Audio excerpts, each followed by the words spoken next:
অন্তরাল, কলমে রাজেশ ঘোষ, পাঠে চৈতালি সেন। প্রথম পর্ব। সৌমিক যেন কদিন বড্ড লেট করে ফিরছে অফিস থেকে। কলিং বেলটা বাজতেই আমি গিয়ে দরজা খুললাম। সৌমিক আমাকে বলল, আমি আজ আর খাবো না, তুমি খেয়ে নাও।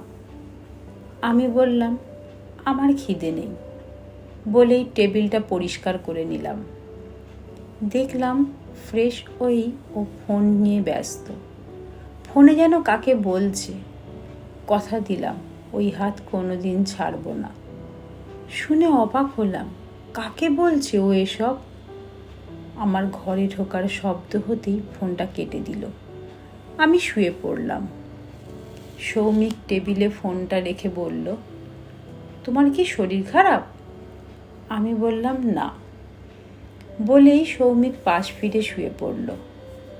আমি ঘুমোবার ভান করলাম, কিন্তু কিছুতেই ঘুম আসছে না। আজ 3 বছর আমাদের বিয়ে হয়েছে, আর আমার প্রতি সৌমিকের এত অবহেলা আমি কোনোদিনও দেখিনি। যে সৌমিক অফিস থেকে ফিরে খাবার প্লেট সাজিয়ে আগে এক মুঠো না খাইয়ে দিয়ে নিজে একটুও মুখে দিত না, সেই সৌমিকের এত পরিবর্তন।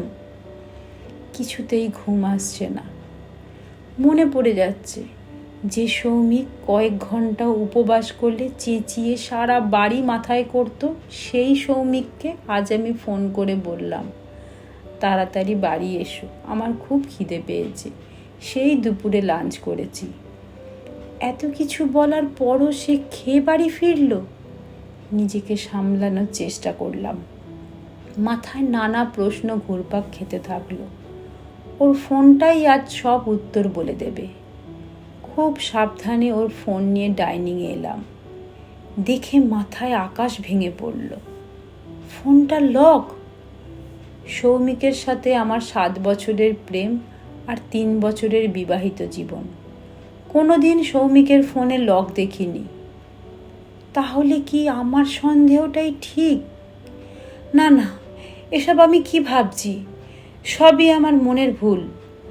আমি আর কিচ্ছু ভাববো না। কাল সকালে সৌমিককে সব জিজ্ঞাসা করব।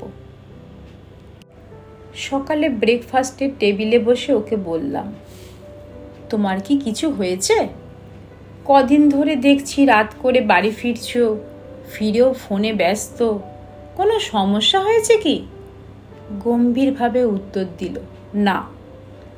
আমি বললাম, বলো না কি হয়েছে?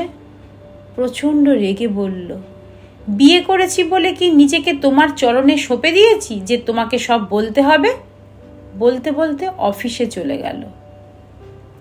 অতি যত্নে সাজানো আমার বাগানটা এক নিমেষে যেন কাল বৈশাখীর ঝড়ে তছনছ হয়ে গেল।